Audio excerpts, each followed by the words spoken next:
This podcast contains explicit content. A hardly focused production. You are listening to 1 full hour of rip-roaring rap music. The balance beam. Prepare to engage. Yeah, hi, am I on the air? Yep.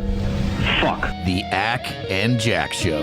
The Acc and Jack Show. Those two damn boys, Buford and Bernardo. How long after we're declared overdue can we expect a rescue? 17 days. 17 days? Hey, man, I don't want to rain on your parade. We're not going to last 17 hours. Those things are going to come in here just like they did before, and they're going to come in here, and they're going to come in here, and they're going to get us!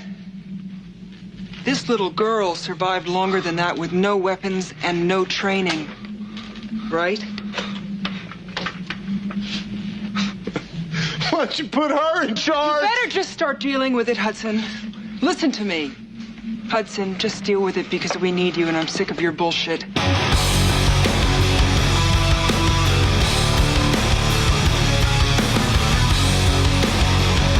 Hi, everybody. Welcome to our show. We are the Acc and Jack Show. Chris Acciardi, Jack Gill. We are presented by Hardly Focused and the Solid Listen Podcast Network. You can find us at accandjack.com. That is accandjack.com. Coming up during this episode, we will discuss the Democratic National Convention. We will talk about the upcoming film Megalopolis. But first, I play that clip at the beginning of this installment. And the last time I played that clip was when the great Bill Paxton passed away several years ago. May he rest in peace. But I played that clip because yesterday, I saw the film Alien Romulus. And how was it? 10 out of 10. So how long has it been since there has been a truly unambiguously good Alien movie? 1986. It has been that long. You may argue that Prometheus was good. I didn't hate Prometheus, and that came out in 2012, and that is a prequel to the entire franchise. But the story is just so convoluted, very difficult to follow. And then the sequel, Alien Covenant, is just, there's so many instances of blue balls where you think something badass is about to happen, and then all of a sudden, here's Fassbender reciting Shelley and going into, Greek mythology. Who cares? I actually forgot that one existed. The last one I saw was Prometheus. And when this new one came out, I was like, wait, was there one I missed? And when I went asking people about it, was there an Alien movie between Prometheus and this new one? And the answers were all some variation of, yeah, but you didn't miss much, or no, the last Alien movie was Aliens from 1986. Yeah, we don't talk about Alien 3. We don't talk about Resurrection. I will maintain that Alien 3 is at least worthwhile for, who is it, Charles Barkley? Charles S. Dutton. That would be Jesus so funny. Christ. Oh God, I wish it was Barkley. Can you imagine? my lack of name awareness has just created a much better alternate reality. And that would have made Alien 3 infinitely better. Well, I love Charles Dutton just yelling out, "Is that all you got?" while being actively disemboweled. that point makes the movie worthwhile for me. Is that all you got, motherfucker? All bark and no bite. As the fucking thing comes out and punctures his skull. Oh, that is how you die. Yeah, that is how you die in a film. And Alien 3, of course, having the most troubled production of any film. I mean, it goes down in the annals of Hollywood, of just a film that was just a mess from the beginning, but it's in graphic novel form and now in a paperback form. The William Gibson screenplay of Alien 3. Oh yeah, I have heard that. Yeah, it is a completely different story. Ripley is in a coma for the entire thing. Hicks and Newt are not killed off at the beginning. Yeah. And the entire movie focuses on Hicks and Bishop. And it is so good. And I'm not going to spoil anything about Alien Romulus because it just came out. And I will say there's something, and this is like on the border of a spoiler, but it's if you're familiar with the Gibson screenplay, there's something that happens. It's almost a blink and you miss it, but it's something that they pulled out of the Gibson screenplay for Alien 3 and they put it in Romulus. And I was like, I was trying so hard to stifle my excitement when I saw it happen. Pissing, shitting, coming, all of those things in the theater. Like I have my hand over my mouth, like, and I was sitting. I'm usually like the only person that sits in the front rows of the theater because I don't like people and I hate going to the theater and no one ever wants to sit up there. Right. But I still didn't want to disturb all the. It was like for a Wednesday night. I didn't want to disturb all the people in the theater. There were a lot of people in that theater for a Wednesday. Wednesday night. I'm glad the movie's doing well. It's great. It was kind of like the production and release was kind of like Prey, if you saw that on Hulu last year. Oh, yes, I did see that. Or 2 years ago, the Predator prequel. And they wanted to do something similar with Alien Romulus, I guess, and they just were going to play it safe since all of the previous Predator follow-ups have been garbage. Put it out on Hulu. That way people don't, the only money wasted is, your monthly subscription. And it ended up being great, just as good as Predator, if not better. And then they thought about doing the same thing with Alien Romulus, and I guess it tested well enough that Disney said, you know what, we'll put it in the theater and take our chances. And the critic reviews, it's split down the middle. People who hate the film say it's just a retread of 1979's Alien. And people like me who loved the film say it is a retread of 1979's Alien. Yeah, I get what you're saying with that. And that's what I wanted. I wanted to watch an Alien film where I spent 2 hours on the edge of my seat, like white knuckling. And that's what I got. And nice. Now if Alien Isolation as a video game was a love letter to the first Alien film, Alien Romulus is the film love letter to the first Alien film. And nice. Have you played Isolation? I have not played it, but I did watch ContraPoint's stream a good chunk of it. Yeah. Okay. So it's phenomenal, first and foremost, and it's like I have it installed on multiple platforms so I can play through it again, and I just it's one of those things I have to mentally get myself amped to do it because I'm a little bitch, you see. Oh yeah, I totally get that. Oh, and here's another thing, a very important thing I failed to mention is that Ridley Scott did not direct Romulus. I think part of the issue with Prometheus and Alien Covenant was that he directed both of those films and was trying to do it Ridley Scott style, and the man's 100 years old now. Please take a He frankly just needs to let Kamala Harris direct the next one. It's the thing to do when you're too old to continue your job. No, have Walz do it. I guarantee you Walz is a massive Alien fan and could probably write a good fan fiction. Yeah, I bet you're right. Alien 3, the Tim Walz screenplay. The Colonial Marines are all linebackers, high school linebackers. But so Fede Alvarez directed this one, and I guess he's a massive fan of the game Alien Isolation. Oh, nice. And this is not a spoiler. It's more of just a cool heads up. And he posted this on Reddit doing an AMA about Romulus, and then his entire post and account were deleted in the middle of the AMA because apparently the verification failed and they thought he was an imposter. Oh God. What happens when you get rid of Victoria? So he loves the game Alien Isolation. He dotted the space station with the save points from Isolation, the phone that you walk up to that says emergency on it. And in the game, you interact with that and you save the game.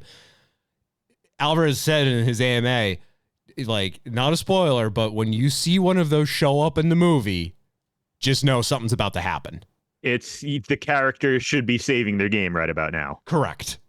Yeah, that's clever. It's the film equivalent of, hey, I'm picking up a lot more ammo and health packs and potions than I normally do. I'm anticipating there's a massive boss fight about to occur. Yep. So 10 out of 10, a great mix of Alien and Aliens, the best one they've done since Aliens, so almost 40 years now. So many callbacks, so many little references. There's a lot of fan service in it, but like it's blink and you'll miss it. If you're a fan, nothing wrong with that. And I will. The only thing that was off-putting, and this is all I'm going to say, Acc, maybe you'll get the reference, maybe you won't. I'm just going to say a name, and that is Peter Cushing. Does that mean anything to you? Yeah, that name does sound familiar, but I'm drawing a blank. All right, well, good, because that's the only context I'm going to give you, and that's the only gripe I had about this film. Otherwise, it's not even enough to ding a point off of it. It's still a 10 out of 10. So go see Alien Romulus, or when it comes out on streaming, see it. I'm so happy that in this brat summer during which we are living, we got both a sequel to Twister and a good sequel to Alien. Now we just need a Sharknado with aliens in it. We just need a good Terminator, and I don't think that Terminator anime that's coming out on Netflix is going to do the trick. It's the pre-release materials, and I guess it leaked too.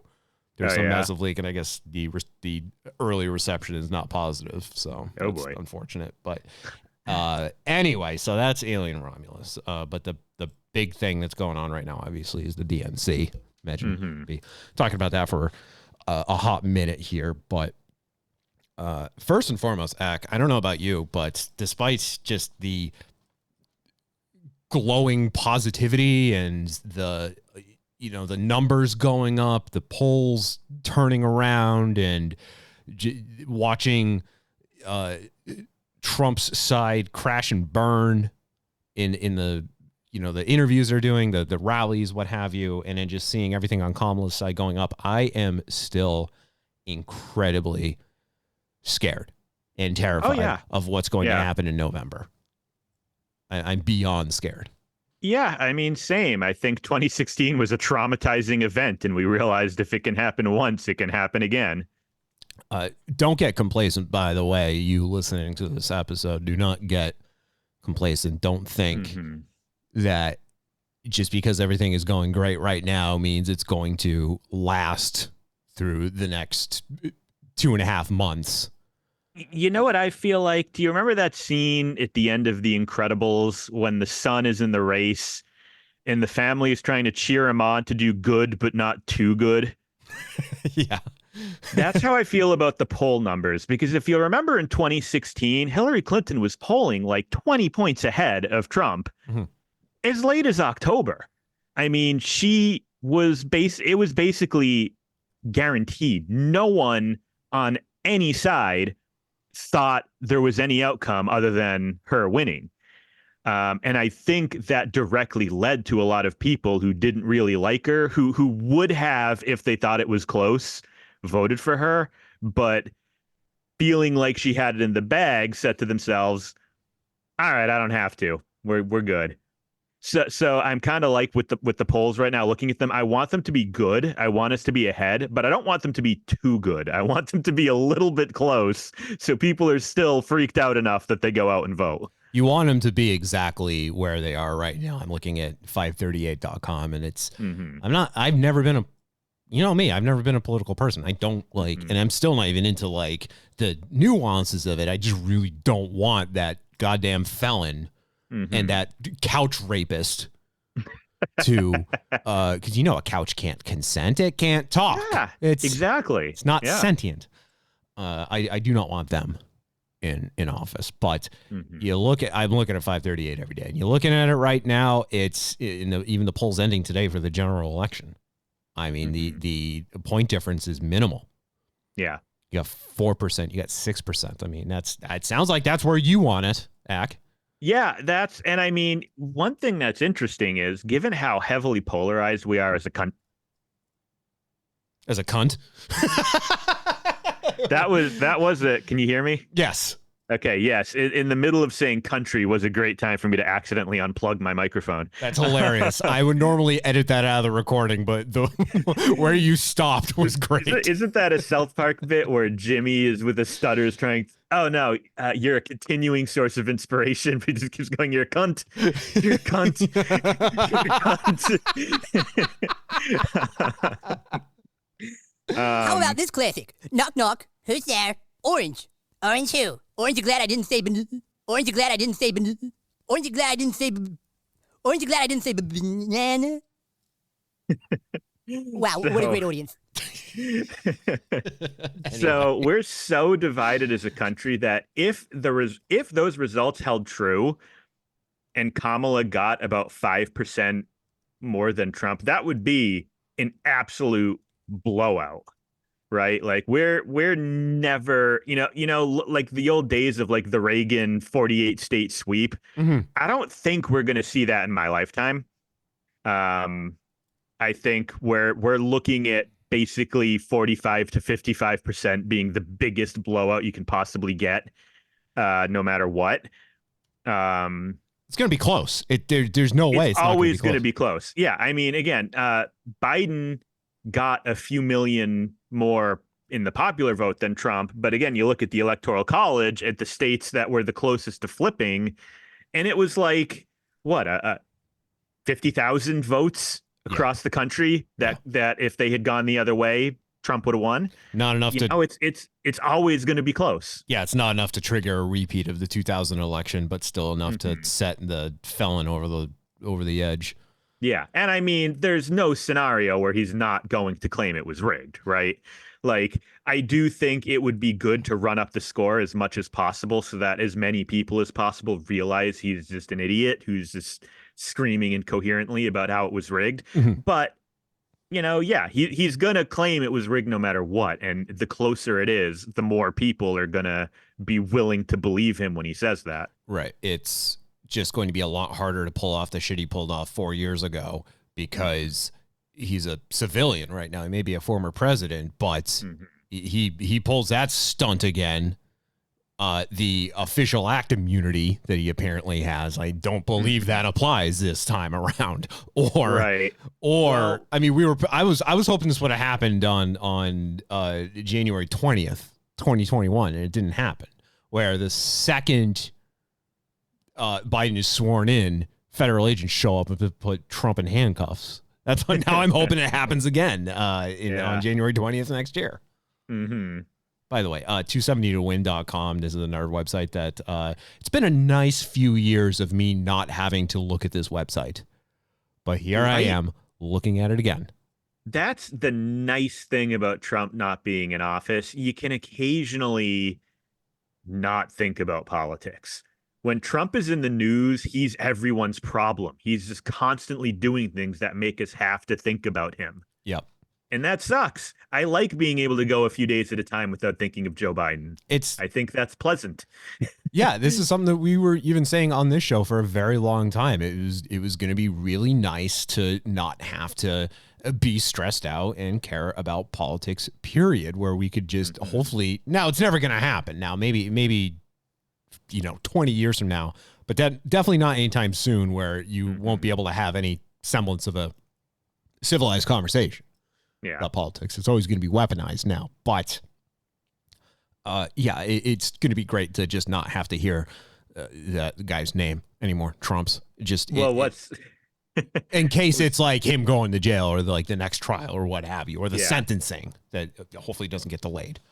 I will say, barring his death or imprisonment, if he loses in 2024, he's the nominee in 2028 for Republicans. Yeah. Like, I feel very confident about that. Like, until he is dead or arrested, and maybe I don't know, maybe being arrested won't stop him from running in and winning the primary. I don't know. So let's just say until he's dead, he's probably the Republican nominee every primary from here on out. How old will he be in 28? Is that he'll be 82? 81 or 82? I think 82. Yeah. Well, that's old. That's old. He's old, isn't he? Yeah. Yeah. He's old and he's not very healthy. Don Old. Yeah. What they're calling him. You know, I could just realize, I think the last time we did an Acc and Jack installment was shortly after the assassination attempt. I don't know if we've actually... Yeah, I think you're right. I don't think we've really sat and discussed the Biden dropping out and then just the whirlwind that has happened for the Democratic Party following that.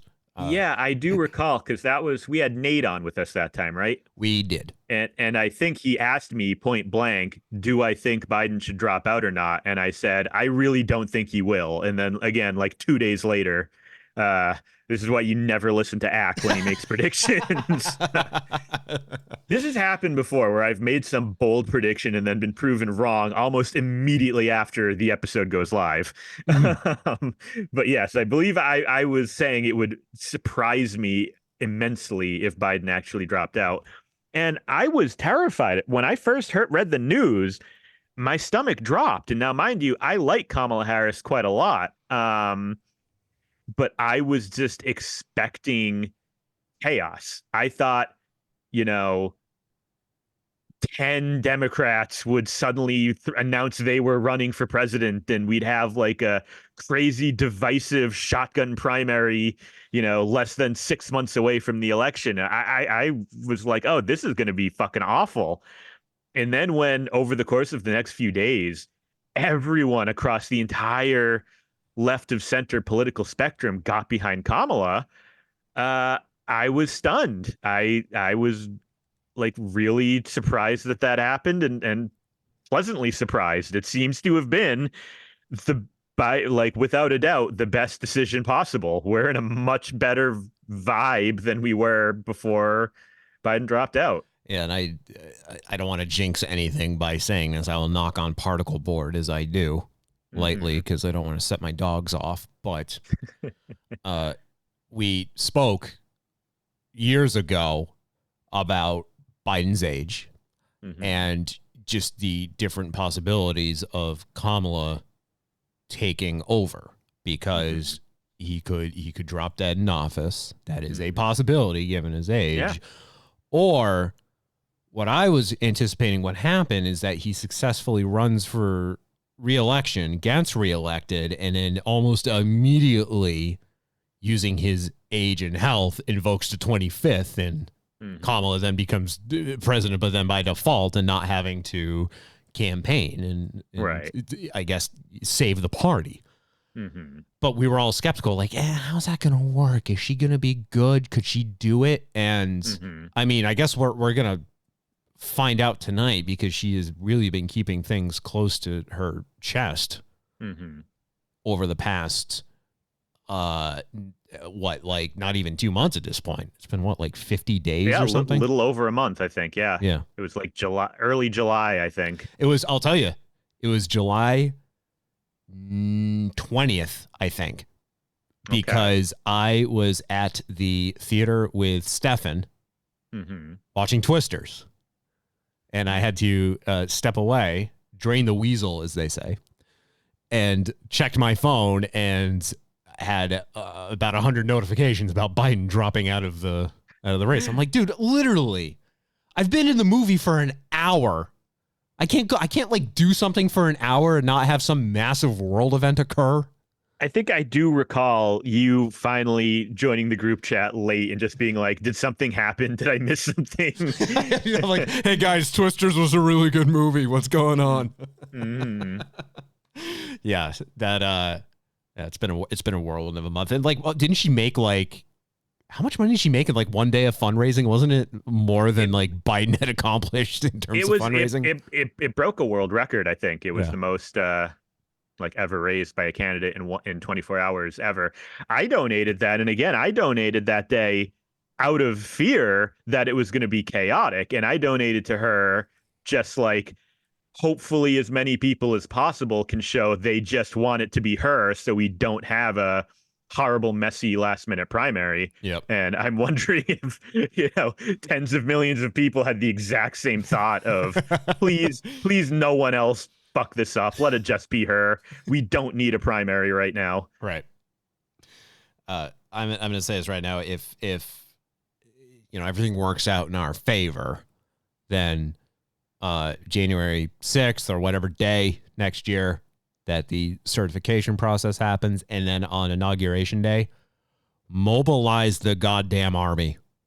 Oh, yeah. Like, just go nuclear. Like, seriously, because they'll be ready this time. Yeah, what's going to happen. They're not going to take it lightly. Right. We couldn't even have a victory parade for the Kansas City Chiefs without everything descending into chaos. Mm-hmm.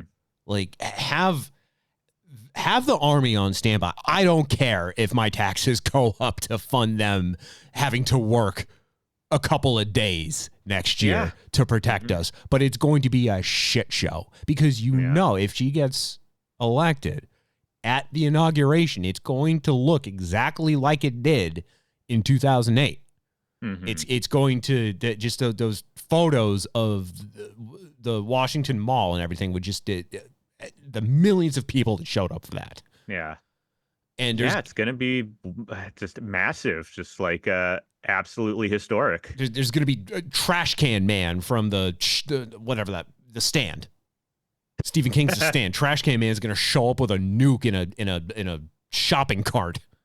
You have to look out for that. Good reference. Thank you. Of course, forgot about Trash Can Man. Of course, I'm referencing both the book and the 1994 miniseries. We do not talk about the Apple TV version that I think Whoopi Goldberg played. Yeah, played the visionary in it. Yeah, we don't talk about that one. Did I tell you I actually had a dream not too long ago that they announced they were going to remake that again, and it was going to be Jim Carrey is the main guy, but then he dropped out of the role, and then they decided to contact me and have me be the lead role. And the bulk of the dream was me at my regular day job, having the production crew call me, getting increasingly mad, wondering where I was, and me explaining, I didn't think I'd have to quit my job to do that. I was just going to come by after 5. This is the kind of fucked up shit I have dreams about. I'm going to start calling you Stu. Yeah. That works. Well, but I would hope you at least reach out to the great Gary Sinise on Reddit, of course, and ask him for advice on how to play that character. Yeah. I love Gary Sinise. We got to protect him at all costs for what he's done for wounded veterans and playing bass, guitar, and being an active Redditor. Nice. We don't deserve Gary Sinise. 270towin.com. Right now, Democrats 226, Republicans 235. Thankfully, that gap has narrowed. Mm-hmm. It's really going to come down to, obviously there's, we got 6 swing states. Mm-hmm. You could just flip one of them and just leave the others unflipped. Don't worry about it. Flip one state. Flip Pennsylvania. Yeah. I hope we do. Yeah. We'll see. But, it's going to be a scary, stressful few months. Mm-hmm. Do not get complacent. Yep. Vote.org. Make sure you're registered. If you're not, register. Fucking go out and do it. And then also our state primary is at the beginning of September. Mm-hmm. So if you haven't had that, vote in that too, because that is going to play a significant part in the November election. Mm-hmm. I think most people forget about that. They think they only need to go in November and that'll be it. They don't worry about the midterms. They don't worry about the any of the other elections. Now, I will say I didn't vote in the one for my city to elect whoever's running the city of Worcester right now because it was all incumbents. Yeah, if no one's actually even running against them, then I'm not too sure. Yeah, how worth it is, but so it is generally a good idea to vote whenever you get the chance because a lot of these a lot of the worst radicals that need to be stopped get their start in small local positions Like, you get a lot of people running for school board who, buy into the groomer libel that any progressive leaning or openly queer teacher is trying to indoctrinate children or, peddle smut in schools. And voting to keep those people as far away from our institutions as possible is a good thing. Yeah, because then you end up with J.D. Vance. Yeah. You end up with people like him. Yep. Or Lauren Boebert or Marjorie Taylor Greene, Captain Wacky. Yeah. The hooker and Captain Wacky. Hand job Magoo. But enough about our podcast name. Hey, I've been thinking about this for a while. If Trump and Vance lose in November, then Couch Fucker and the Felon has a good ring to it for a podcast. Or even even like a minor market morning radio show. I'll do the imaging for it. You are listening to Couch Fucker and the Felon on the bone. What's so funny to me about the Couch Fucker stuff is it's largely harmless and like the kind of thing that if you had the slightest bit of self-awareness, self-deprecating humor, or charisma, I could easily see you spinning or, coming out ahead of. And they just can't do it. They just are incapable of not just doubling down in the weirdest, worst ways possible. I love how it was just a throwaway joke that just took off. It was a small Twitter account. The guy who posted the first one had like 1,000 Twitter followers, and he had to put his account on lockdown because it blew up so fast. I mean, it's just like Walz just saying they're weird. And it took off. Like, this is such a sensitive time right now where just something you don't even think twice about is now going to be, the de facto campaign slogan for the other side. It's incredible because, I'm so glad we finally found something that sticks, because what we've learned since 2015 is that you can call them fascists all you want and have it be accurate and backed up by evidence. And it doesn't, the people who you're describing, it emboldens them, makes them feel badass and cool. And the people in the center just think of you as hysterical. Oh, everything's fascism now. But the weird allegations kind of just can't be denied. Yeah. And everyone's sort of going, yeah, say what else you want about them. They are just genuinely weird. Like, there's really no getting around that. Their followers are weird. Yep. Yeah, that's it. I mean, because I don't really at this point, I feel like all you can just say is that the MAGA hats are weird, because even there are a lot of people defecting on the right side who are they're still conservative, they're still Republican, but now they're starting to see that, I don't like either of these people, and I don't like Project 2025. I don't like what is on the horizon if they get elected. Mm-hmm. And to them, I say, you are welcome in the Democratic Party. We are a big tent. We are for sensible, reasonable governance. If you like that, vote Harris Walz. By the way, 30 minutes into this episode, and I just want to make it very clear. It's a disclaimer that I need to get out there. Acc and I are violently right-wing. I'm actually the message board admin of incel.com. Speaking of incels, RFK Jr. dropping out. Official. It'll be official either tonight or tomorrow, but it's all but confirmed right now that he is tossing in the hat. I saw some screenshots from his subreddit where people were either convinced that this was just to lure in the journalists so that during his supposed concession speech he could do like a Epstein list reveal and proceed to launch himself into superstardom with his taking down the corrupt figures of Washington. And than other people just going, boy, you are a sad idiot. Wow. Yeah. RFK, known for having brain worms. That may be affecting his ability to exist as a human being. And I forget, he had like some like illness too that screwed up his voice. Did he? I don't know. Yeah. All I know is he ate a dog, he killed a bear and disposed of it improperly, and he has a brain worm. Those are the RFK facts of which I am aware. He is a Kennedy. He is a Kennedy through and through. I mean, like the Kennedy name is synonymous with just being cursed. And I mean, if you want to apologize for the man's actions, you could just blame them on the brain worm, basically being the puppeteer. But the man was polling at 4% nationally. I mean, it's like, why do these people in this day and age, like, okay, it's nice that you can form a party or an affiliation and get yourself on the ballot and run every 4 years.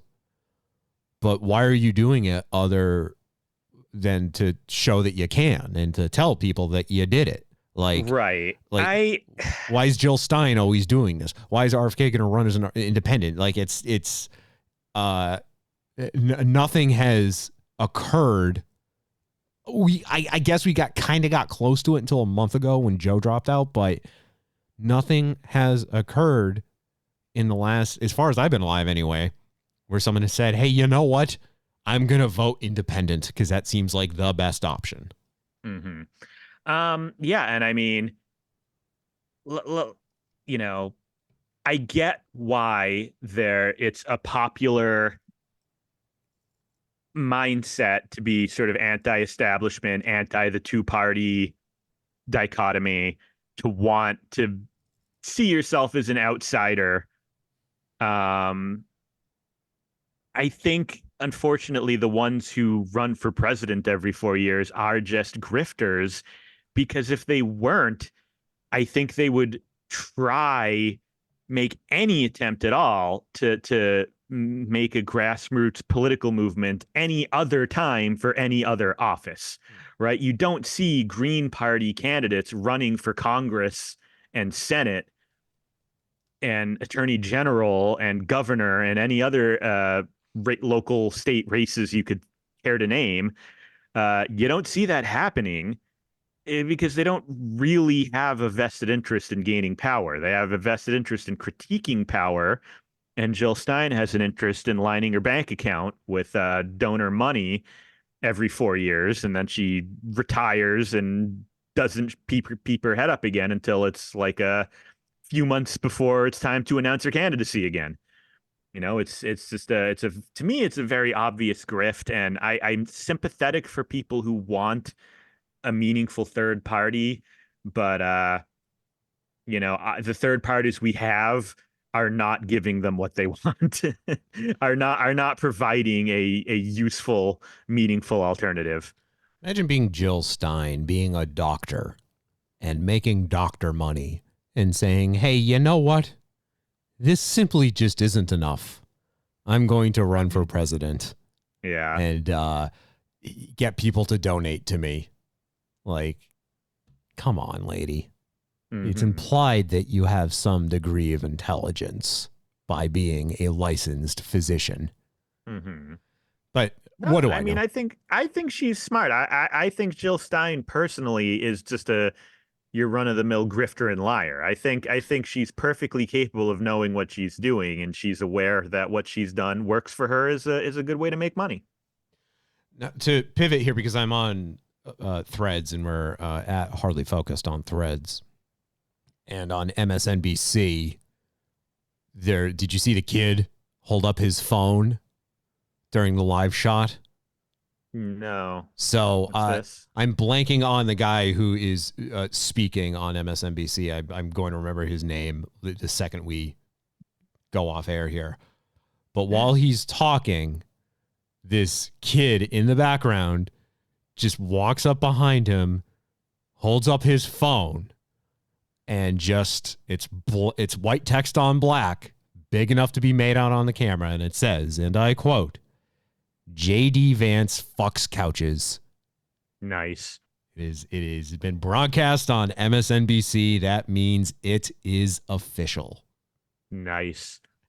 And on that note, J.D. Vance, who is in Georgia right now, rallying at some empty parking lot, as he does, because that's the best you're going to get. And, I'm surprised that we haven't heard anything about Four Seasons. Yeah. Like, you think they'd, like, offer their services now to be, a campaign, like a rally location. Haven't heard from them yet, but J.D. Vance is in Georgia, Valdosta, Georgia. Mm-hmm. And the rally occurred today, the 22nd of August. And he decided, you know what? My gaggle and I we're hungry. We could go for some donuts. So they stop at Holt's Sweet Shop, Valdosta, Georgia.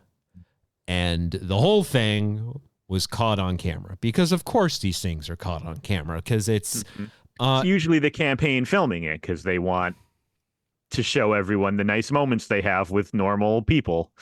Sure. I believe this was popularized by Bill Clinton stopping at a McDonald's during one of his runs. Mm-hmm. Like, literally, the man is running because he was told, sir, you're not the spry young man you once were when you were the governor of Arkansas. You need to start working out and taking care of yourself. And he said, hey, you know what helps with that? A sausage mac muffin.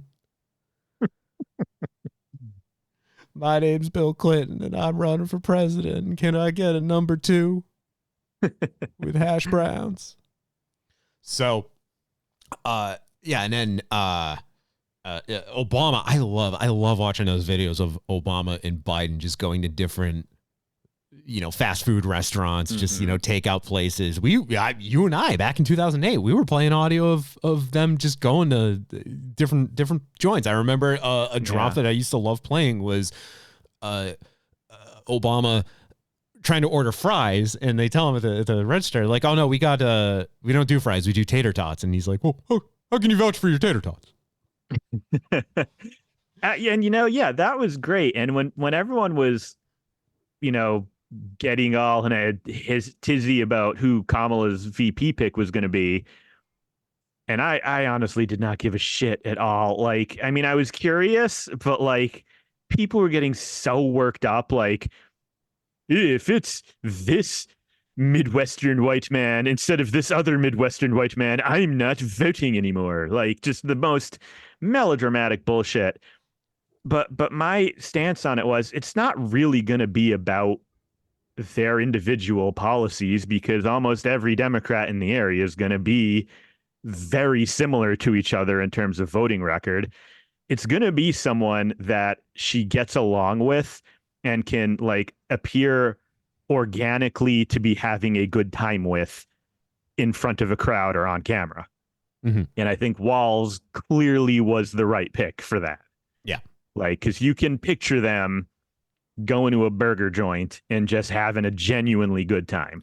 Oh, not even that. They're going to pass by a comic book store, and those are always locally owned. They're always mom and pop businesses, and he's going to get excited because he needs to pick up a starter pack, a booster pack of Pokemon cards. Mm-hmm. So Vance, meanwhile, goes to Holt's Sweet Shop in Valdosta, Georgia. I'm going to keep saying that because I don't think I'm pronouncing it right, as I typically Vladivostok. as I typically tend to do. I can't pronounce anything. So here is audio of J.D. Vance at the donut shop. The zoo has come to town. Thank you for letting us come in here. Yes, sir. Yeah. I'm sorry, man. Okay, yeah. She doesn't want to be on film, guys, so just cut her out of anything. Appreciate that, man. I'm J.D. Vance. I'm running for vice president. Good to see you. Okay. How long have you worked here? I've been here since the beginning of July. Okay. For this year. Okay, good. How about you, sir? Almost 2 years. Okay, good. Just everything. Yeah, I mean, a lot of glazed here, some sprinkle stuff. some of these cinnamon rolls, just whatever makes sense. How long has this place been around? About 4 years. About 4 years? Okay. How long have you been here? A little over 6 months. Okay, good. Dude, like, that's the best you got? You're just going to ask everybody how long you been here? And then say, okay. Oh, the best part of that audio, by the way, and I realize it's a little difficult to hear just because apparently the Vance campaign doesn't know what a microphone is. Have a separate boom mic with your camera that can pick up everything around you. Mm-hmm. If you're trying to make yourself look good, for example. But he is talking to the poor lady who doesn't want to be on camera. It should be noted here, according to TMZ, that most of these visits are planned and the establishments are given a heads up that the campaign is going to be stopping by, and this place very clearly was caught off guard. Yeah. And it's really interesting to me to remember how tuned out like the average American is, because like it's to you or I, right? It would be unthinkable to see JD Vance and not know who he is, right? Because he's Donald Trump's running mate. He's one of 4 people very close to the White House. It's wild to me to think that he could walk into a place, go, I'm JD Vance, I'm running for vice president, and just sort of be met with bewildered. Oh, okay. Yeah. Like, what was he expecting? Like, people like a rousing standing ovation for walking in. This is my favorite part. I'm JD Vance, I'm running for vice president. Good to see you. Okay. Yeah, it's brilliant. It's fascinating. No notes. That's got to be the worst. You can tell the guy had to have been panicking. Like when you introduce yourself, and regardless of who it is you're introducing yourself to, if they know you or not, that the response is okay. Yeah. God, he is just an absolute void of charisma. I've really enjoyed how the Harris campaign account has been posting like clips of him, but then like very literally transcribing it. So, and just seeing it written out the way like he'll respond to a question going like, haha, I am having a good time right now. And just to like see that written out like that, it just becomes very clear how deeply stilted and awkward he is. Well, we've talked about this in the past, but just thinking back to moments that killed a campaign, you know, the Howard Dean scream, for example, or Dan Quayle not knowing how to spell potato, or Jeb Bush requesting that people clap.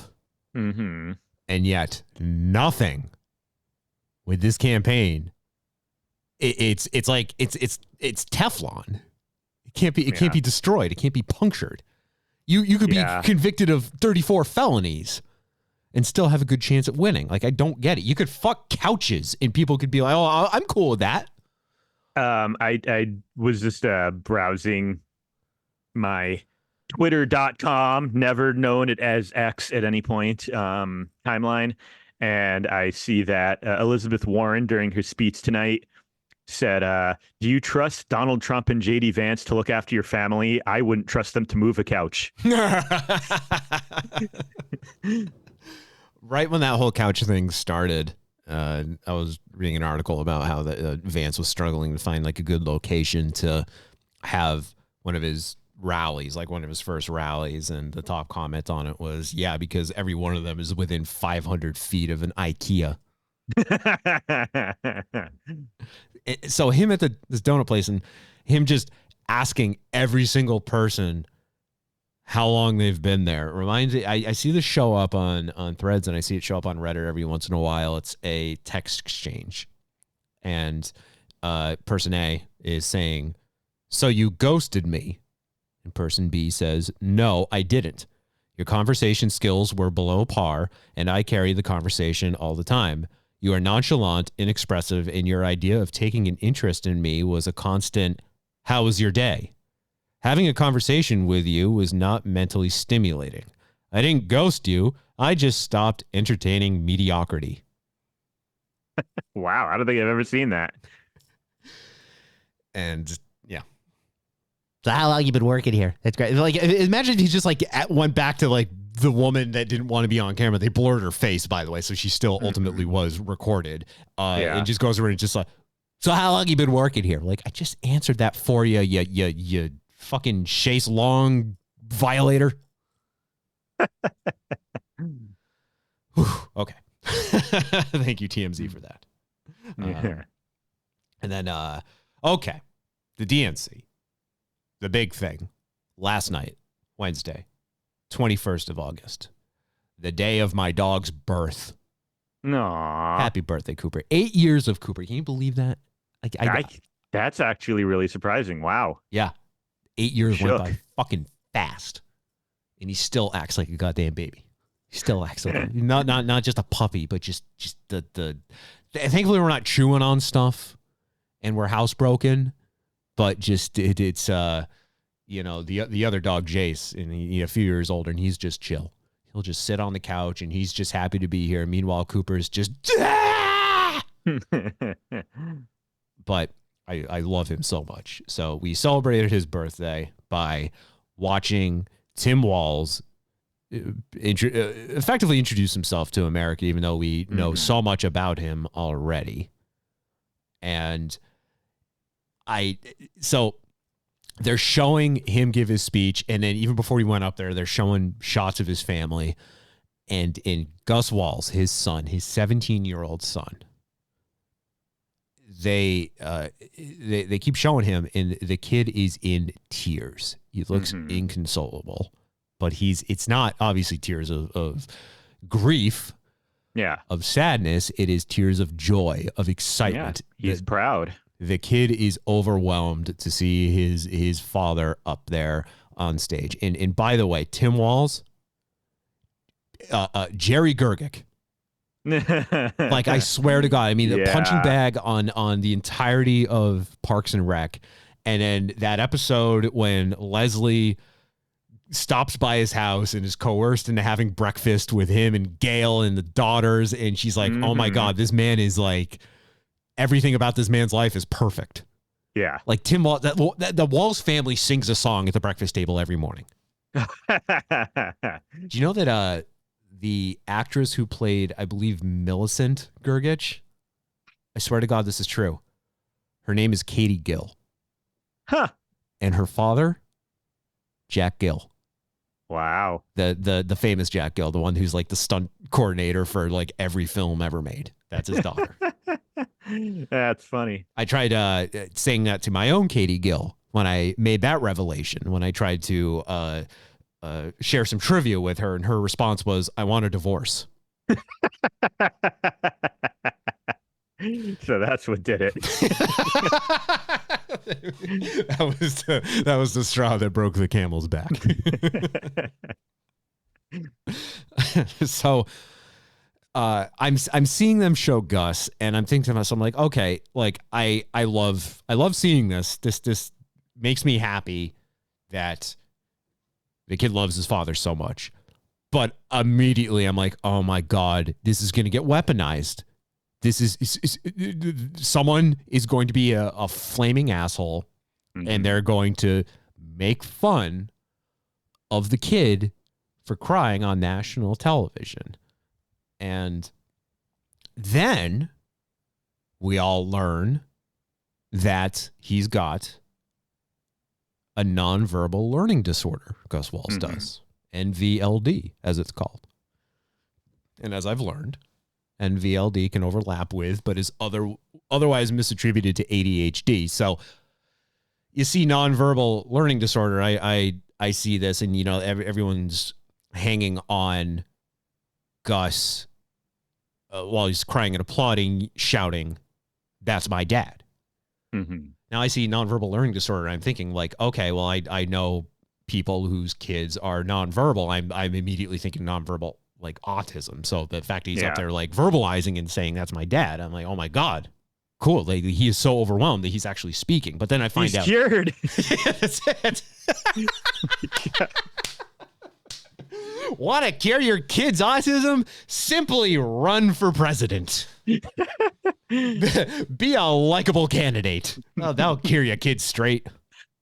No, but seriously, it's as I've learned, according to Wikipedia, people with NVLD may have trouble understanding charts, reading maps, assembling jigsaw puzzles, and using an analog clock to tell time.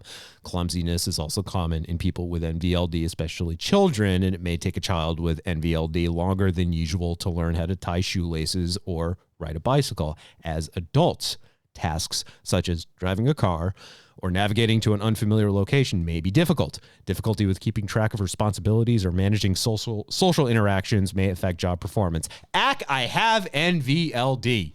Yeah. That's me. I was reading this last night. I had a breakthrough. I'm like, I am Gus Walz. I have that. I have all of this. I struggle to exist. Yeah. And I'm also have been interested in the radio industry and podcasting, and that's abnormal.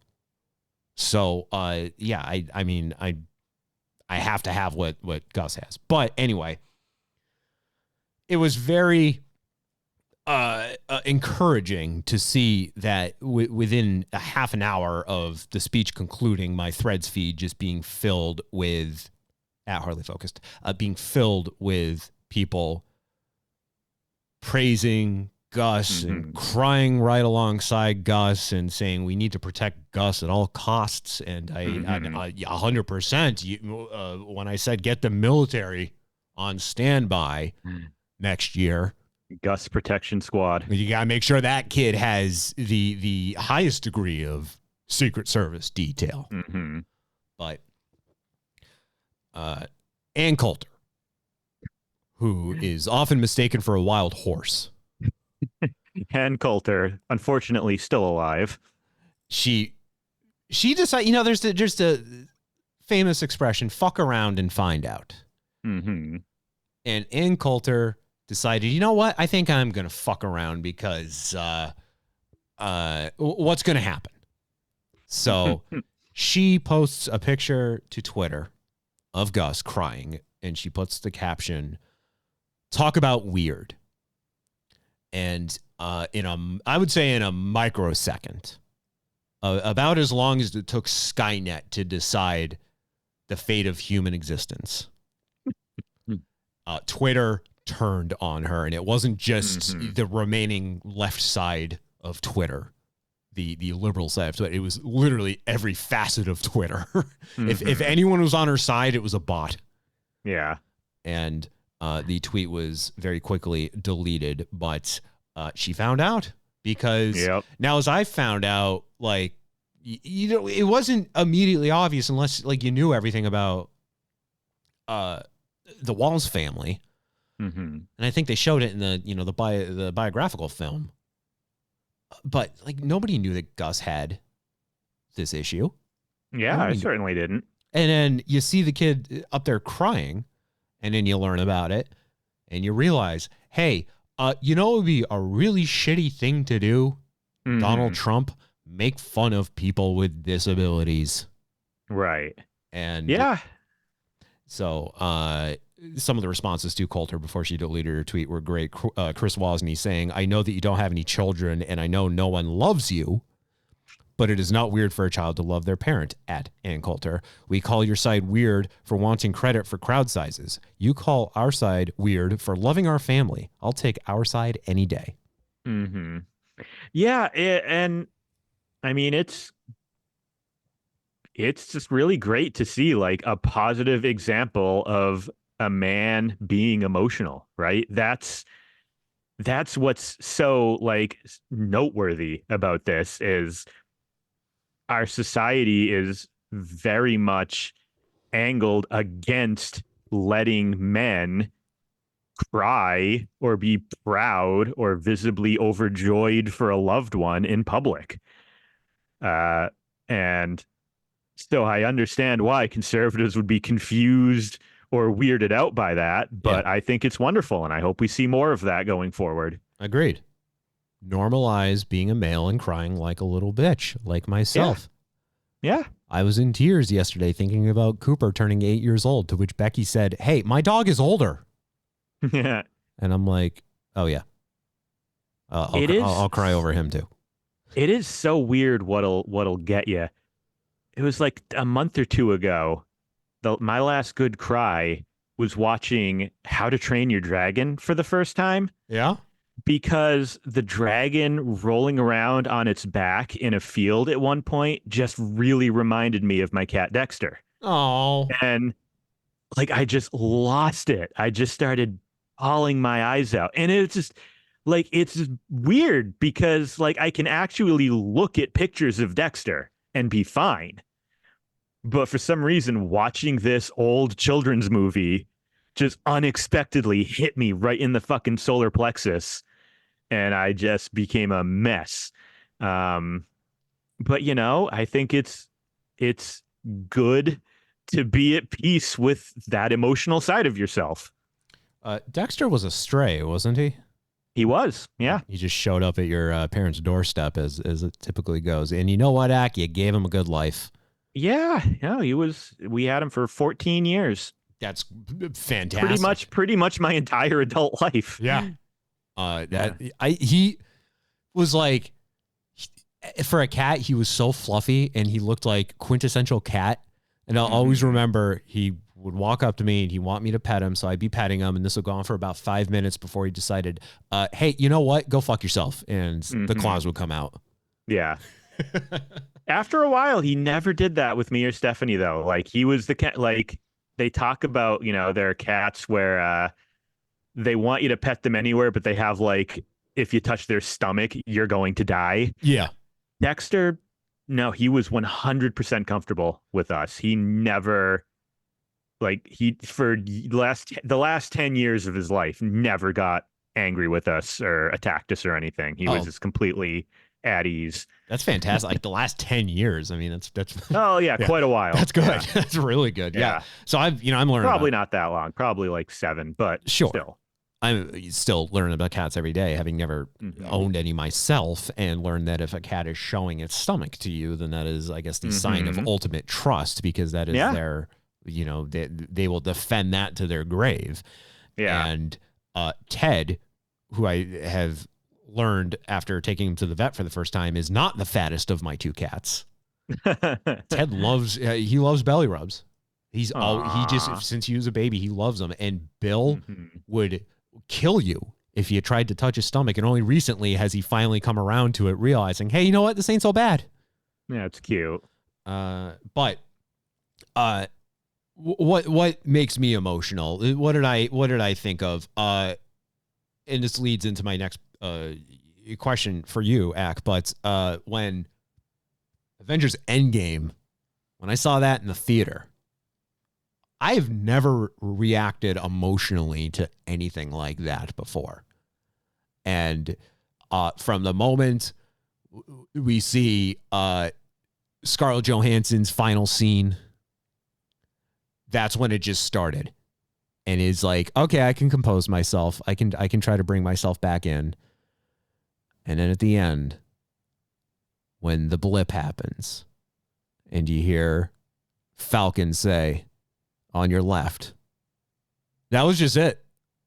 And it wasn't even like, it was more like Gus's reaction. With Black Widow, I was sad, obviously. But then when this happened, it was just like, I couldn't control my emotions because I was witnessing the culmination of how many years at that point? 12 years of films in media coming together, and what, you know, might be like one of the greatest scenes in film history, and just, you know, the overwhelming emotions. And then, of course, too, being in a theater that just absolutely loses its shit during that scene.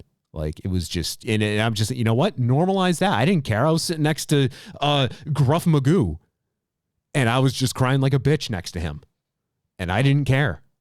Immature, rambunctious pieces of garbage. That's me. If I may play a drop of myself.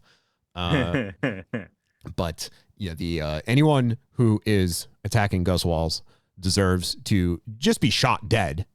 I will just say that. It's encouraging to see even the right side, the conservatives, all them saying, like, this is nice to see. The kid obviously loves his dad. Like, it's nice to see even the most extreme people playing it safe. I do miss, so I'm in a politics group on Facebook, pretty small. If you ever notice me share like politically themed Simpsons memes, I get a lot of them from there. It's got a big like overlap with Simpsons shit posting crowds. But someone had posted that they made a Facebook post about how their son was conceived via IVF, and they were very happy to hear Tim Walz use the same for his children. And like they went to church the next week and got yelled at by several people for their politically inflammatory post. And they were like, yes, I said something nice about the Democratic vice presidential nominee, but it wasn't like about his policies or anything. It was just, I used IVF. It's nice to see someone else use IVF. It sucks that was seen as very divisive. And I was thinking about that. And I was like, yeah, I miss the idea of finding anything relatable about a Republican. Like, it would be nice. I would love it if there were a Republican nominee who I could go, well, I may disagree with their stances on this, that, and the other thing, but at least on a basic human level, I can connect with them via this facet. Yeah. But Trump is kind of uniquely, I can't do that with him.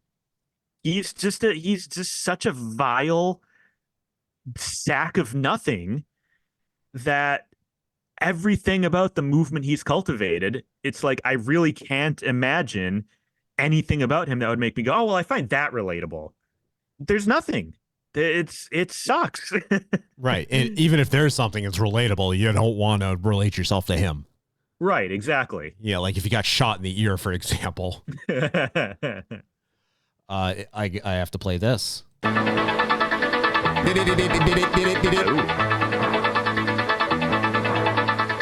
It will have likely happened by the time this episode goes live, but as of 8:02 p.m. Eastern Time, Beyonce is the surprise guest at the DNC, which I believe before we started recording we were hypothesizing one of your predictions. I think that was the first one you said, yeah. Well, she's been in the news because stupid Trump has been playing her song Freedom without permission. Oh, so she's going to sing it, I bet. Probably. Well, she finally issued a cease and desist, and they actually desisted. Nice. They going back to fucking around and finding out. Yeah. I saw a post like that recently. I was like, one really fun thing about being a Democrat is we can play good music at our rallies and not get hit with cease and desist orders. Last night, Neil Young, I mean, he pretty much did the same thing to Trump, with Trump trying to play his music, and then went around and told Walz, please play my music. Mm-hmm. And Neil Young, very protective of his catalog. Yeah.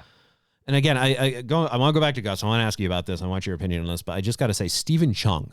Are you familiar with Stephen Chung? I don't know. He is the spokesman for the Trump campaign. He's like the dude looks like he's a sumo wrestler. And oh, okay, interesting. He is just, I don't know if he's like putting on an act in trying to act brazen, because that's the guy that he works for operates in that fashion. Yeah. But I have never wanted anyone to drop dead from a heart attack more than this guy. Like I'm surprised. I don't think I knew this guy. I don't recognize him or his name. He's just a belligerent asshole. Oh, I hate this guy so much. I really do. Like, I genuinely hate this guy. You can say like, oh, I hate Trump, I hate Vance, whatever. No, Stephen Chung just pisses me off. He's the guy that when Trump was being, I think it was when he was doing the interview with Elon a few weeks ago, and he was sounding like Rudy with the slur. Yeah. Chung was the one who, when Huffington Post reached out, be like, hey, why did it sound like Trump had a slur and like a speech problem during the interview? And Chung's response was, it's your shitty hearing, get it checked. Oh, okay. I did see that. Like, dude, no, fuck you. Like, your candidate, literally either his dentures are falling out or he's suffering from a stroke. You buffoon. It would be so funny if Trump just has a list now. we win Texas if that happens. Okay, so I have been like having fun with the pictures and the videos of Gus being excited about his father and crying and what have you. But like, I'm making it clear I'm not doing it maliciously. It's more of like it's obviously things have kind of become a meme and it's me trying to relate. So I've been posting on threads at Harley Focused, my face when I'm watching Avengers Endgame and Falcon says to Captain America, "On your left." Or my reaction when I'm watching Alien Romulus in the theater and there's a callback to a previous Alien film. And you got Gus pointing and applauding while crying. Yeah. My reaction for Twisters aired during the Super Bowl and it showed Kiernan Shipka opening Dorothy 5. Yeah. My reaction when I saw Toad the Wet Sprocket last week and they began their set with "Something's Always Wrong." See, there's a theme to this. Am I being an asshole by doing this? Oh, I don't think so. I think it's very clear you're being you're relating it to you, and you're not making it about him being weak or anything. You're making it about him being overwhelmed with joy and love.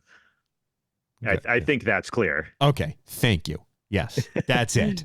Maybe I wouldn't react the same way to my own parents, doing something as big as this, but I did react the same way when something so dear to me occurred. Right. Yeah, I think that's very relatable. As for whether or not the social media crowds would get upset, maybe because they get upset about lots of stuff that I think isn't worth getting upset over. But I certainly understand where you're coming from with it. Well, thank you. So far, no one has gone after me or the Harley Focused account for doing such things.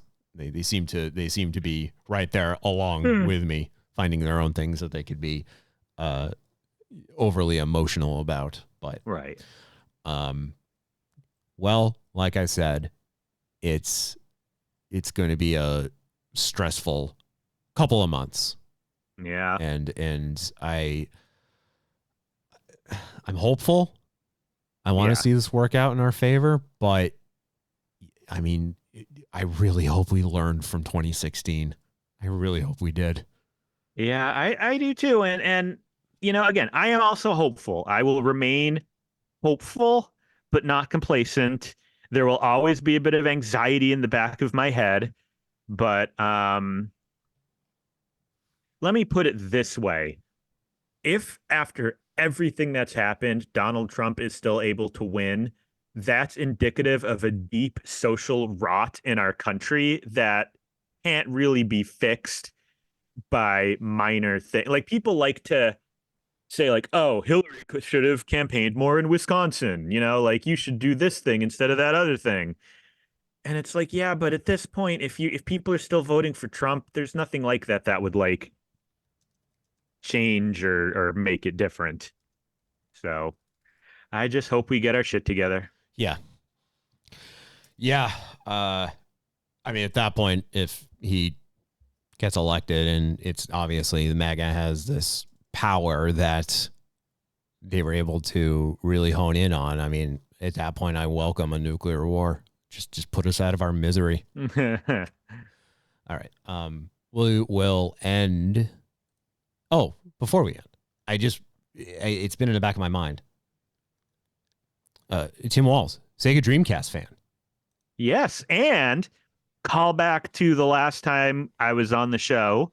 Did you see IGN's reporting trying to track down what kind of games he played?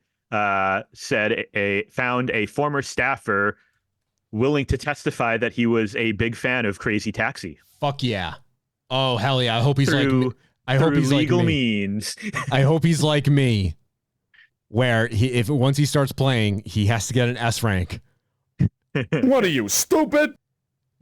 And he cannot put the game down until he gets that S rank and the one song by The Offspring that only plays during the end credits plays. I'm going to Pizza Hut.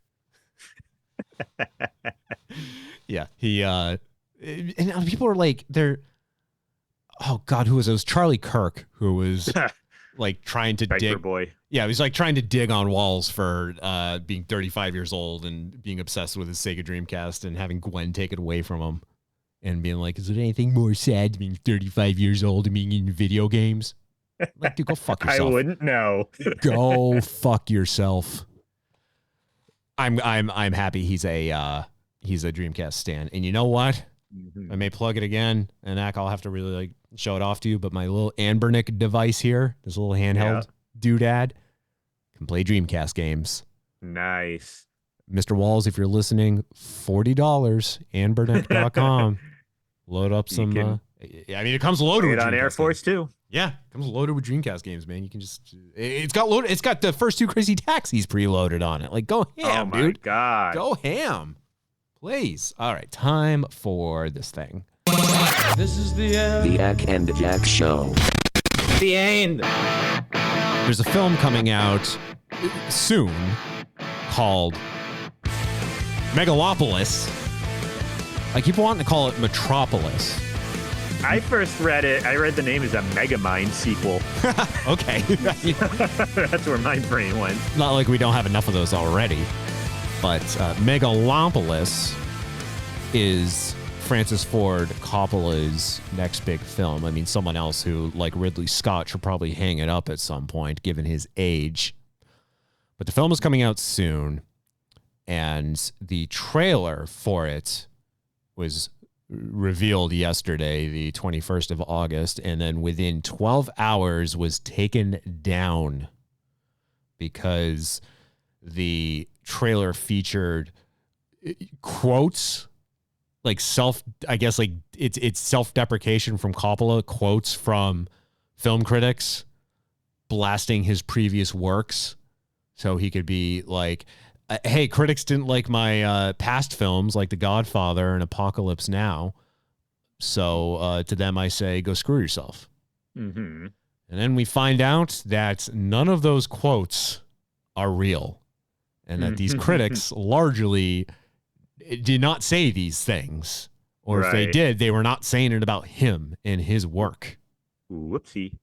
And then the trailer was, like I said, taken down. So according to Variety, the trailer released Wednesday morning aimed to position Coppola's latest film as a work of art that would withstand the test of time, much like his previous masterpieces, The Godfather and Apocalypse Now. The video included several quotes from critics panning Coppola's previous works, but none of the phrases attributed to the likes of Roger Ebert, the late Roger Ebert, and Pauline Kael could be found in any of their reviews. The only quote that could be traced back to anything is from Roger Ebert's review of the 1989 Batman, where he called it a, quote, triumph of style over substance. And then Lionsgate released a statement saying, upon taking down the trailer, they said, Lionsgate is immediately recalling our trailer for Megalopolis. We offer our sincere apologies to the critics involved and to Francis Ford Coppola and American Zoetrope for this inexcusable error in our vetting process. We screwed up. We are sorry. I'm just curious how something like that even happens. How do you accidentally fabricate a bunch of non-existent quotes without realizing you've done it? I have a feeling that someone used like ChatGPT or AI or something like that and put in a prompt I bet you're right. Give me a bad review of a Francis Ford Coppola film and just rolled with it and did not actually check to see where that quote came from. I bet you're right. That's very plausible to me. It sucks that like now this is the thing. Like I was speaking with a coworker the other day who like asked me a question like, "Hey, can we do something?" And before I had a chance to like look into it and respond, they said, "Don't worry about it. I actually put it into ChatGPT and was able to figure it out." But did they, or did they get the wrong answer from ChatGPT? That part, I will leave that up to them because it doesn't fall on me if ChatGPT gave them bad information. It is their conundrum to deal with at that point. Yeah. But yeah, it's we're going to see a lot more fuck ups like this, aren't we? I'm so weird about this kind of stuff where I'm like, even though I like to think of myself as very open-minded about technology and having these things at our disposal, it takes a while. There's some things that feel like it just takes me a while to utilize and adapt, and then I'm of the mindset of like, why didn't I do this sooner? And for me, a big example is ordering things through, like ordering food through apps and not just like DoorDash. Yeah. or Grubhub, but like, the Dunkin' Donuts app, for example. Right. How easy that makes my life to have that available. And once I started using it and saying, oh, wow, this is actually incredibly beneficial, and getting rewards from it too. It saves me money in the long run. So maybe that will happen with me and Chat GPT. Who knows? Lionsgate too, doing incredibly well, because most of their film releases this year have been garbage. They just put out the Borderlands film. Oh boy, yeah. Yeah. And we spoke extensively in the previous episode about that and just how awful it is. And they have a remake of the 1994 film The Crow. That's going to be coming out, I think, this week. I didn't even know it existed until yesterday. And I'm kind of angry about it because The Crow, the 1994 film The Crow, not only is very good because it features the late Brandon Lee, who died during filming, but also the soundtrack is just unbelievable, as most 90s film soundtracks were. So I can only imagine this new one, starring Bill Skarsgård and F.K. Twigs, will be. So Lionsgate, yeah, not doing well. And Oops. Megalopolis, even though it's got Adam Driver in it, I don't know. Coppola, he financed the entire film himself, $120 million, because no one wanted to make it. So he's like, I'll do it, and I'll put my own money into it. And then Coppola then decided that gives him the power to do anything, like try to kiss the young female extras on set. Oh, that's not good.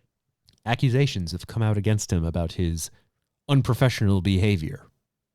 Getting a little tonguey-wungy. Oh, like, if this is how he ends his career, man, like, come on, dude. You made The Godfather. You're so close to the finish line. Just don't commit sexual assault, and you're golden. You did The Godfather. You did The Godfather Part 2. You did Apocalypse Now. Just, God damn, dude. Why do people do this? Like,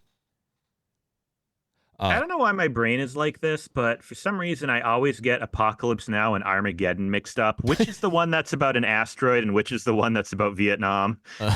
Armageddon is the asteroid film. Okay. Apocalypse Now is the Vietnam one. The one where, what's his face there? Marlon Brando fucked everything up by showing up to the set like 50 pounds overweight.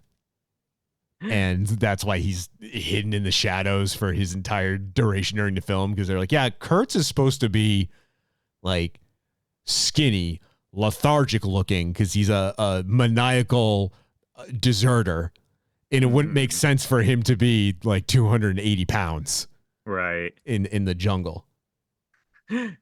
Fantastic movie, though. What are you shooting at, soldier? What the fuck do you think I'm shooting at?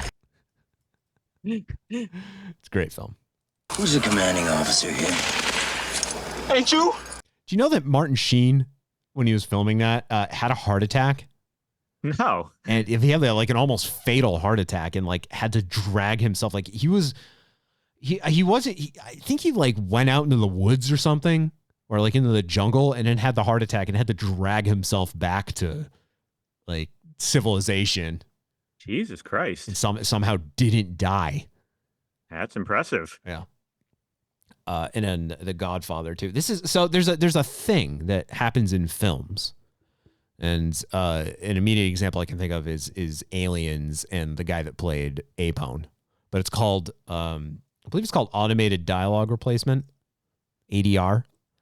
Okay. And it's when you're filming, and now ADR would have been great for the video of Vance at the donut shop, where you can barely hear anything that's going on. ADR is basically the process of, okay, what we just filmed, you can't really hear this person talking, so that person now needs to go into a recording booth during post-production and record their lines there and try to match it to the inflection in their delivery of what was filmed. That way people can hear what they're saying. I think. Yeah, that makes sense. I think The Dark Knight Rises, when they originally released footage of Bane, like we see Bane for the first time, and we get to hear him speak, and and people are like, all right, we can't hear him. So then they went in and I think they had Tom Hardy pretty much re-record everything, and they lessened the filter, and then it just wasn't as good, in my opinion. Yeah. So they do this with The Godfather, and again, when you do ADR, you typically need to have the person who originally recorded the lines go in and fix, whatever it is they said. Or if they like goof up when they're speaking and they find out in post-production, hey, you flubbed the line, can you just go into this recording booth and say it again, and we'll use our magic to fix it. Right. In The Godfather, I guess the actor who played Mo Green, Alex Rocco, who is also known for playing Roger Myers Jr. on The Simpsons, don't you know? I guess he wasn't available when he was going off at Michael Corleone, because this happens. And see if you hear it. You think you can come to my hotel and take over? I talked to Barzini. I can make a deal with him and still keep my hotel. So when he was said that supposed to be one person talking the whole time? It is supposed to be one person talking the whole time. You think you can come to my hotel and take over? I talked to Barzini. I can make a deal with him and still keep my hotel. Yeah, that's pretty noticeable. I've seen this movie and I don't remember that. I talked to Barzini. Yeah, the guy doing the ADR there, like, first and foremost, he sounds like very much Italian. Yeah. Whereas Alex Rocco sounds very much New York. Right. And then he gets shot in the eye. But that is like, people are like, this is Godfather, one of the greatest films ever made in the history of the medium. And yet you have that one little thing in there. And it just like, it even like takes the seriousness out of the scene too. Right. The first time I heard that, I'm like, what the fuck just happened? I've never seen, I know The Godfather Part 2 is very good. I've never seen it. I need to see it. Yeah. I've seen them. I've seen both Part 1 and Part 2 quite a few years ago, so I don't really remember them that well. It's weird. I've seen, I did the same thing with Star Wars. I've seen the first Godfather several times, and I just never saw Part 2. And people are like, Part 2 is like arguably better than the first one, which is like, how do you top that? But somehow they did. Mm-hmm. Oh, and then speaking of the, I guess like the Mafia genre, the game Mafia Act. Did you play Mafia? No, I've never played any of them. Well, here's your chance. Mafia: The Old Country will be coming out, and it's a prequel to the whole series. Neat. So you can get familiar with it. It's gonna be my schedule for the rest of the year is very filled. Dragon Age. We've got the new World of Warcraft expansion drops on Monday. Then the new Ace Attorney drops first week of September. New Legend of Zelda comes out end of September. Both New Dragon Age and Ashes of Creation Alpha drop end of October. Jesus Christ. I'm so disconnected now from new games. Truly. I usually am. This is unusual for me to have so many I want to play all coming out in like a 2-month period. Maybe it's just sort of like I'm having a reaction I just have not come to grips with about Starfield, where I was like anticipated Starfield so much, and then it came out and like, at first I'm like, okay, this is great. This is a really good game. And then it did the hype just kind of fizzled quickly. And I realized I'm like, why get hyped for anything? I've heard a lot of people say that Starfield has a lot of potential, and they are still working on DLC that is apparently fixing a lot of the issues people have with it. Yeah. But yes, I have heard that at launch, it was pretty disappointing. They added a car, I guess, to the game with a most recent update, and no word on if it's because I think it was Skyrim where someone was like, oh, the horse is just like an NPC who's running underground, and he's like, his hat is the horse. Yeah. No word on that, but having the vehicle will make traversing across planets very much not incredibly painful to do. Mm-hmm. There's one thing that it turns me off about that game. But no, I've been I've been playing a lot of old games lately, trudging through Crisis Core. Oh, cool. On PSP. And then I got this little Ambernick device, so now I'm just going through and testing out what's preloaded on there. It's got like 400 something games preloaded on it, so nice. Got a whole library really cool. there. And then I am dabbling in Dragon Age Origins. Nice. Yeah, I started a new playthrough of Inquisition.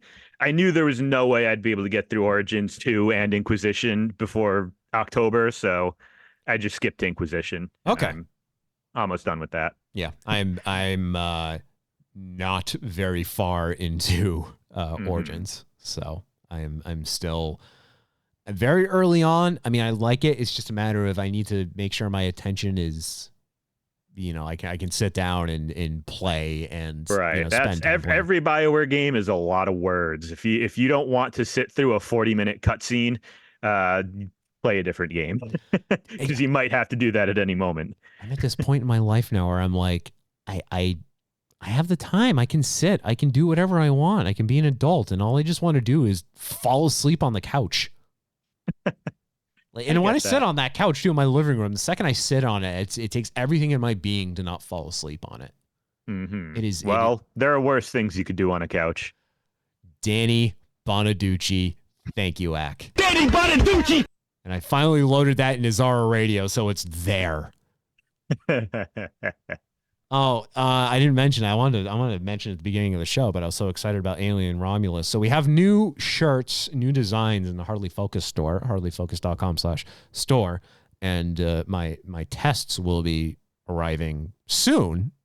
Nice. What's always fun about these products is that they're going to come out good. They always come out good, but it's sort of a gamble of like you spend the money on it, and okay, is it gonna look good? Is it gonna look terrible? Is it gonna be like too fuzzy? And the shirts that we're currently selling look fantastic, so I'm very optimistic about. I have one. I appreciate that. I maybe should hook everybody up involved with this show with free apparel instead of making them pay for it. But yeah, we have hats now too, by the way, which I'm excited about. But we had a shirt that we can't sell because the provider that I made the shirt through, it's fascinating that you can put any design you want on there, but it's not until someone spends money that you're told as the creator, we cannot sell this because we're not licensed to do so. And it was the shirt was just a picture of Danny Bonaducci's face. With an exclamation point next to it, and the exclamation point had the little Hardly Focus thing in it. And it's not until I tried to procure a sample of that shirt, and it was so funny because the email that I got was boilerplate text, like a template, and then there was a section in the middle where they like a human then fills in the reason for why they can't sell the shirt, and it's like this shirt's a violation of our content policy specifically, and then the filled in text was, we are not licensed to sell Danny Bonaducci merchandise. I'm like, all right, that's pretty funny. That was worth all the trouble. Okay. Yeah. Now you just need to make a shirt of that cease and desist letter. Oh my God. Yes. Great idea. I think I might. I think I actually might. Oh, hell yeah. Genius. I mean, it's not technically, it doesn't have his picture on it, so if I go to sell it, like. Yeah, exactly. We'll see. I'll experiment with this. Yeah. We'll see how it goes. Because then they can also like shut my account down if I keep trying to like make. Yeah, you don't want that. If it's a 3-strike system, if it's a 3-strike system, I'm okay with this being strike 2. All right.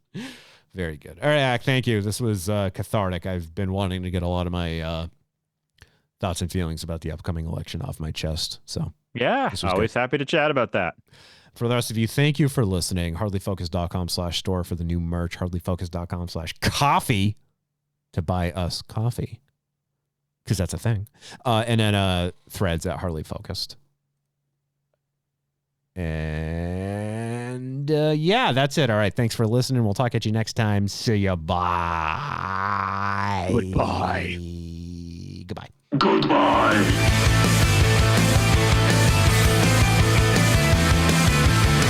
I'm Ollie Barrett. Privatization may not have happened. This has been a presentation of the Solid Listen Podcast Network.